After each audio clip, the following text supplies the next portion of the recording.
नमस्ते और स्वागत है द डीप डाइव के इस खास विश्लेषण में। आज हम एक बहुत ही दिलचस्प फिल्म के सारांश की गहराइयों में उतर रहे हैं। फिल्म का नाम है काला हार जुड़वां भाइयों का रहस्य। नमस्ते। हाँ, ये कहानी ऊपर से देखने में भले ही एक हॉरर फिल्म लगे, लेकिन इसमें बहुत कुछ है। पारिवारिक ड्रामा है, अलौकिक डर है और एक ऐसा राज जो आखिर में सब कुछ बदल देता है।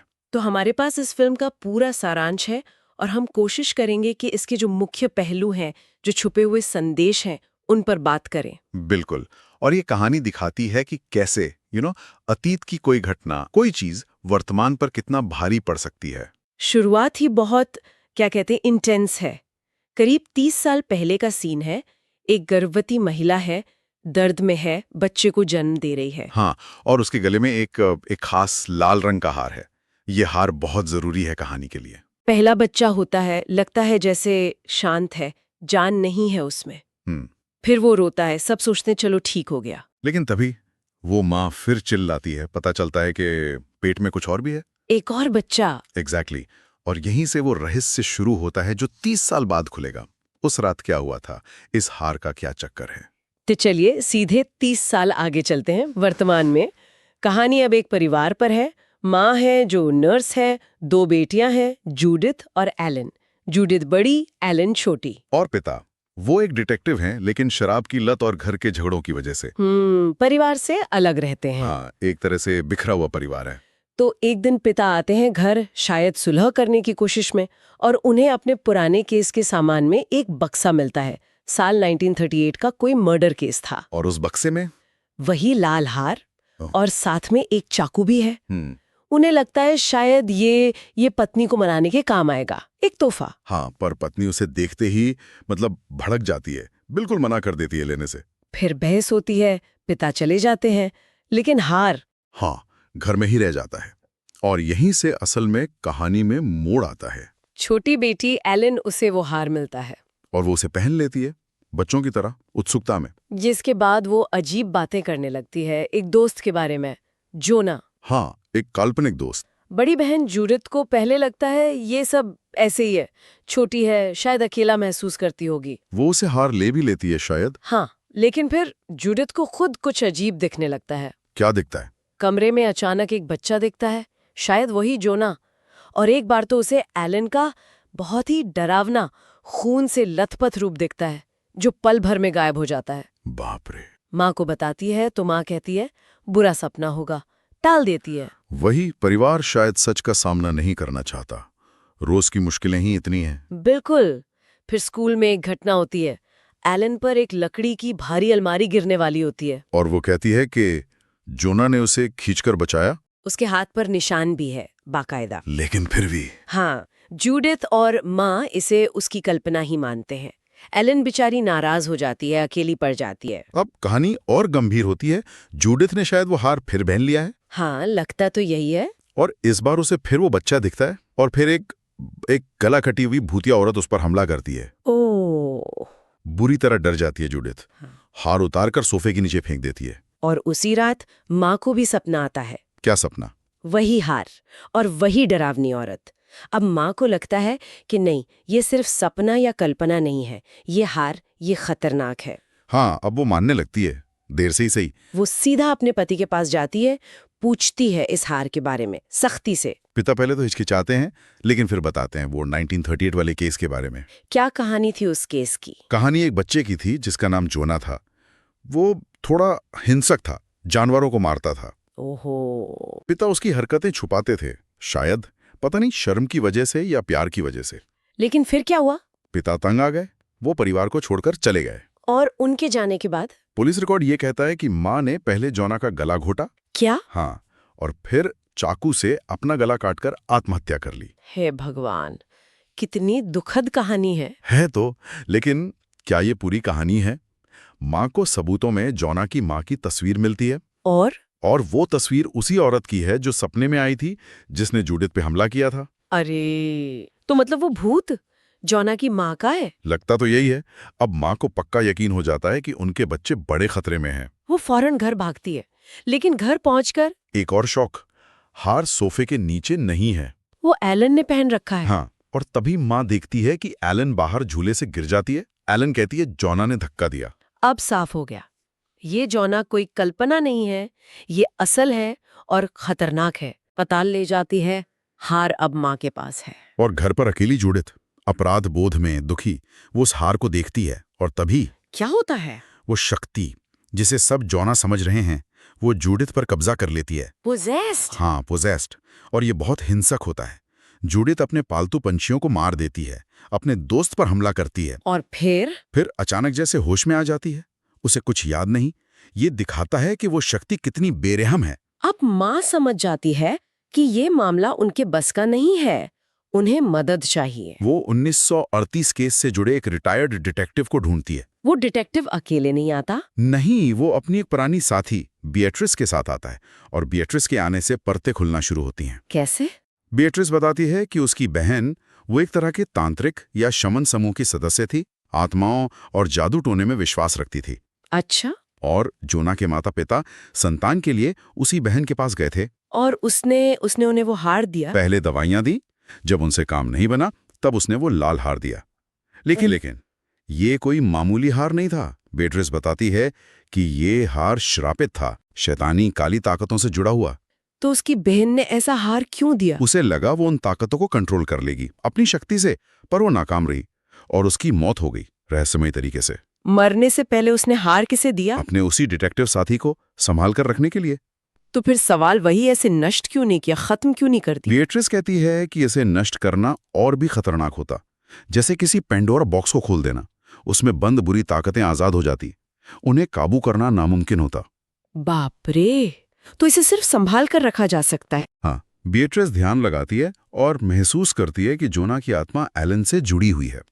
वो कहती है कि हार के असर से पैदा होने की वजह से जोना शैतान बन गया था, माँ ने उसे मार दिया। और फिर जोना की आत्मा ने, जो अब बुरी ताकतों की गुलाम थी, माँ को आत्महत्या करने पर मजबूर किया। और दोनों की आत्माएं, माँ और बेटे की, हार में कैद हो गई। बिल्कुल। और अब जोना इस परिवार को मारना चाहता है।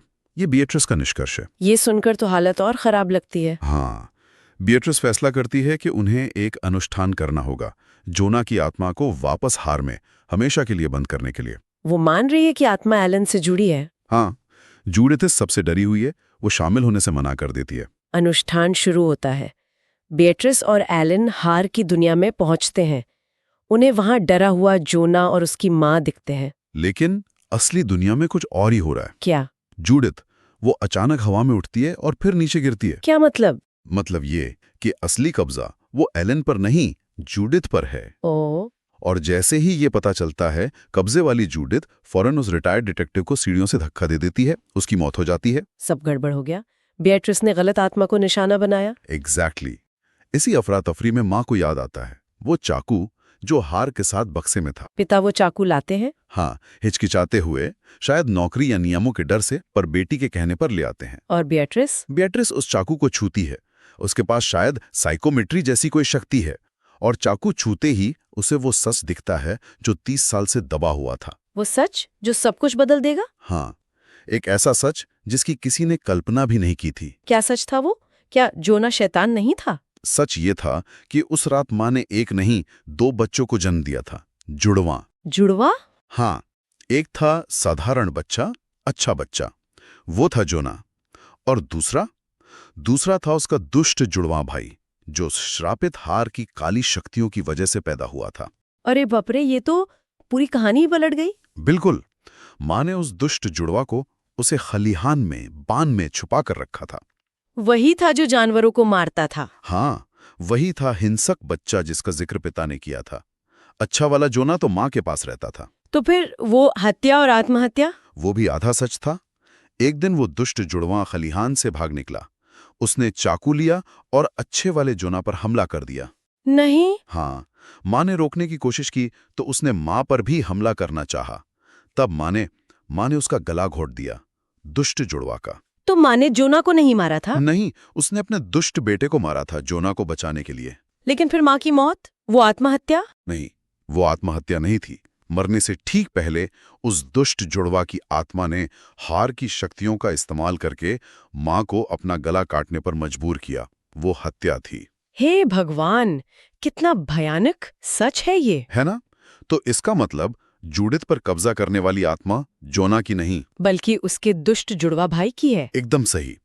और बिएट्रिस अनुष्ठान में गलती से निर्दोष जोना की आत्मा को कैद करने की कोशिश कर रही थी। ओह, ये तो बहुत बड़ी गलती थी। यहाँ कहानी हमें सिखाती है कि चीजें कितनी उलझी हुई हो सकती हैं। जिसे सब बुरा समझ रहे थे वो बेचारा निर्दोष था, और असली बुराई वो तो छुपी हुई थी। अब ये दुष्ट आत्मा जूडिथ के शरीर में है और आजाद है। वो भागती है पिता उसे रोकने की कोशिश करते हैं, अपनी जान पर खेलकर। और वो उनपे चाकू से हमला कर देती है। हाँ, बुरी तरह घायल कर देती है। पिता दम तोड़ने से पहले पत्नी और बेटी से माफी मांगते हैं। शायद सालों पहले परिवार छोड़ने का, सच ना जानने का अपराध बोध। एक और दुखद मौत, परिवार पर और बोझ। अब माँ हेलेन और बिएट्रिस को जूडिथ को ढूंढना है, उसे बचाना है। वो एक शेड में मिलती है और मिलते ही बिएट्रिस पर हमला कर देती है। हालत फिर से बेकाबू। तभी छोटी बहन एलन, हाँ, जो अब तक सिर्फ एक डरी हुई बच्ची लग रही थी, वो एक आइडिया देती है, बहुत समझदारी भरा। क्या? वो कहती है, हमें अच्छे वाले जोना की मदद लेनी चाहिए, वो ही अपने भाई को रोक सकता है। क्या ये मुमकिन है? बिएट्रिस को लगता है हाँ। वो एलन की चेतना को फिर से हार में भेजती है। एलन वहां जोना से मिलती है? हाँ, डरे हुए जोना से, और उसे मना लेती है अपने भाई को रोकने के लिए। भाई का प्यार शायद। और जोना मान जाता है? हाँ, जोना की आत्मा हार से निकलती है और एलन के शरीर में आ जाती है। अब एक कमरे में 2 बहनें हैं जिनके अंदर 2 जुड़वा भाई हैं। सोचिए वो सीन। जोना एलन के शरीर में अपने दुष्ट भाई का सामना करता है, जो जूडिथ के शरीर में है। लड़ाई होती है? नहीं, जोना लड़ता नहीं है। वो उसे उनके बचपन की बातें याद दिलाता है, जब उनके बीच प्यार था। शायद कोई ऐसा पल जब दुष्ट भाई ने भी जोना के लिए फिक्र दिखाई हो। वो उस अच्छाई को जगाने की कोशिश करता है जो शायद कहीं बहुत गहरे में दबी हो। बिल्कुल। वो नफरत का जवाब नफरत से नहीं, प्यार से देता है, भूली हुई यादों से। और क्या ये काम करता है? क्या प्यार शैतानी ताकत पर जीत सकता है? इस कहानी में हाँ, भाई की वो मासूमियत भरी बातें, वो यादें उस दुष्ट आत्मा को, जो सिर्फ नफरत और हार की काली शक्ति से बनी थी, उसे शांत कर देती हैं। वो जैसे पिघलने लगती है। कमाल है। बुराई पर करुणा की जीत होती है। और फिर दोनों आत्माओं का क्या होता है? दोनों भाई अब शांत होकर हार में वापस चले जाते हैं। और एलन और जूडिथ? वो अपने होश में आ जाती हैं, सुरक्षित। परिवार ने पिता को खोया, लेकिन वो बच गए। बिएट्रिस ने भी अनजाने में ही सही अपनी बहन की गलती सुधार दी। और वो हार, उसका क्या हुआ? नष्ट कर दिया? नहीं, हार अब भी वही है। उसमें दोनों आत्माएं कैद हैं, शायद पहले से ज्यादा शांत, लेकिन उसे बहुत संभाल कर रखना होगा, क्योंकि खतरा हमेशा रहेगा। उसे नष्ट नहीं किया जा सकता, सिर्फ काबू में रखा जा सकता है। हाँ, तो इस कहानी का जो सबसे बड़ा सबक या खुलासा था, वो यही जुड़वा भाइयों का रहस्य था। और ये कि कैसी गलतफहमी में अधूरे सच के कारण एक निर्दोष को सबने विलन मान लिया। बिल्कुल, जबकि असली बुराई तो अनदेखी रह गई। और माँ की मौत का सच भी सामने आया कि वो आत्महत्या नहीं, हत्या थी। ये कहानी हमें सिखाती है कि जल्दबाजी में किसी नतीजे पर नहीं पहुंचना चाहिए। सुनी सुनाई बातों पर यकीन करने के खतरे बताती है। हाँ, और अच्छाई बुराई कितनी जटिल हो सकती है। कैसे एक ही चीज से, जैसे वो हार, बिल्कुल उल्टी चीजें निकल सकती हैं, खासकर जब बाहरी काली ताकतें शामिल हों। और शायद ये भी कि बुराई वो हमेशा किसी न किसी रूप में रहती है। उसे पूरी तरह मिटाना शायद मुमकिन ना हो, बस उसे कंट्रोल करना पड़ता है, जैसे उस हार को। बिल्कुल। आखिर में ये कहानी एक सवाल छोड़ जाती है हमारे लिए। क्या सवाल? यही कि क्या बुराई को सच में पूरी तरह खत्म किया जा सकता है, या उसे सिर्फ एक दायरे में बांध कर रखा जा सकता है? और क्या प्यार, करुणा, भूली हुई अच्छी यादें, क्या वो इतनी ताकतवर होती हैं कि सबसे अंधेरी, सबसे शैतानी आत्मा को भी छू सकें, उसे बदल सकें, जैसा उन जुड़वा भाइयों के साथ हुआ? हाँ, ये हार और उसमें बंद रहस्य वाकई सोचने पर मजबूर करते हैं।